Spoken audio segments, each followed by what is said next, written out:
Hi, my name is Werner Herzog, and I feel a little bit weird about being Conan O'Brien's friend because I met him only once, and that was in front of cameras. Yes. And so, Werner, you don't know who I really am. You saw Conan the performer, and so you don't really know if you could be my friend. You don't know what kind of... Of course, and we have seen each other only once. Cameras rolling, and we haven't hit the bars. We haven't been in high school together. We haven't rafted down a jungle river and so on. Yes. I understand that it's going to be harder for me to become your close friend than it is for... It won't happen in half an hour of being together, but that's fine.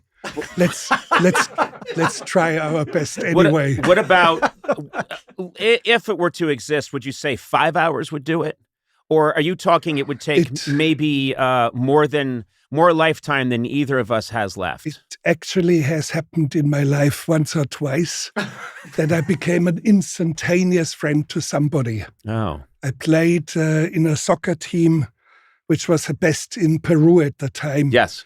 And I just did the condition training with them. But all of a sudden, when they had the Team A playing against Team B, there was one player missing, and the coach said, "You play Team B. Which position would you like to play?" And I said, "I want to play against one of the best in the world," was in that team. He was voted as one of the 11 best players in the world after the World Championships. Gallardo, a speed freak. And I tried to give him problems and be an obstacle. And after 10 minutes, I didn't know which direction we were playing. Yes. I didn't know which jersey we wore. He completely confounded you. He confounded me, bamboozled me, and I was so exhausted after 10 minutes that I crawled off the field and vomited in some bushes for an hour and a half. Please, and so the Gallardo of podcasts. One guy pulls me out on my legs and talks to me, and he says, "You did well. You played against one of the best in the world. Doesn't matter if you're defeated like that." And we were friends instantly. Oh, so it wasn't with the soccer player that you became friends. No. You became friends with the man who pulled you out of the bushes while vomiting. Yes, exactly. So that's a guy who you could instantaneously be friends with. But Conan O'Brien, no, not possible. I hope that you start to vomit at some point in this interview, and I will rescue you. I will not. Well, we'll see. Yeah. Drink this. I have a little something in there. Well, I'm going to say something else. What do I call you? Because I have great respect for you. Just call me Werner. Okay. First name. Is it Werner with a V? Well, we say Werner. In German, don't try. I'm going to try. Werner. Yeah, well, no, it will be too rough, tough. Okay, I won't do it then. Werner, let me say that I know from reading your book, which, by the way, let me just give the title of this book, Every Man for Himself and God Against All. Yeah. Thank God this isn't a children's book. Can you imagine saying, "Okay, little Timmy, it's time to go to sleep. We're going to read Every Man for Himself and God Against All." Sure, yes. I don't think that boy would ever go to sleep.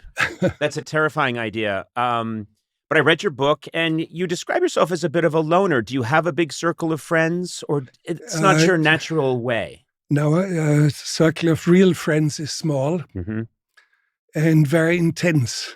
Yes. The only problem is that I live so far out, and that's Los Angeles. And my friends are in Peru, they are in Germany, they are in India. Yes. They are in Sicily. So that's the hard part of it. Here's a question that just occurred to me. We now have this technology that really exploded in Zoom, and everyone is saying, well, it's fantastic because I can keep up my friendships with people who live far away. I have a problem with Zoom. I don't feel like I'm really communicating with the person when I'm on Zoom. It doesn't I feel like something essential is being extracted from the interaction. Is that possible? You're totally right, although I use it. But I use it only with people whom I know very well. So, but I have to refresh the physical contact with them. I want to embrace them directly once in a while. I want to laugh with them. I want to cook a meal for them. Yes. So, and then it's okay that you do 1 or 2 Zoom calls. Sometimes there are business Zoom calls. They have to be made because there is somebody involved in a project who is in Australia, somebody who is in the United Kingdom, in London, and I'm in Los Angeles. So it's very hard to get them together. I'm trying to imagine when you would create, and I was thinking about your whole body of work, which is mind-boggling. There were so many times where you've put yourself in extreme positions as a director. And I'm thinking that you couldn't just sit still in your office and be on a Zoom. You would need to be on a raft floating down a river in Peru, battling the elements on your Zoom while everyone else was talking. Do you know what I mean? That you, Werner Herzog, would have to be, it feels like that would be the kind of Zoom you would want to have, is to put yourself way out there. No, you have to be really out there, and Zoom belongs somewhere else. It's a different world, and you have to make a decision. Do you want to use it for what purposes? Yep. For example, I'm probably the last holdout who doesn't use a cell phone. You don't have a cell phone? I don't have a cell phone now. But it's for cultural reasons. I'm not nostalgic. So I want to derive my interaction or my knowledge of the real world in direct contact with the world. The most intense would be traveling on foot, which I've done. This is a quote. You said it in your book, and it really stuck with me. The world reveals itself to those who travel on foot. Yeah. It's important to you to walk and see things in real time.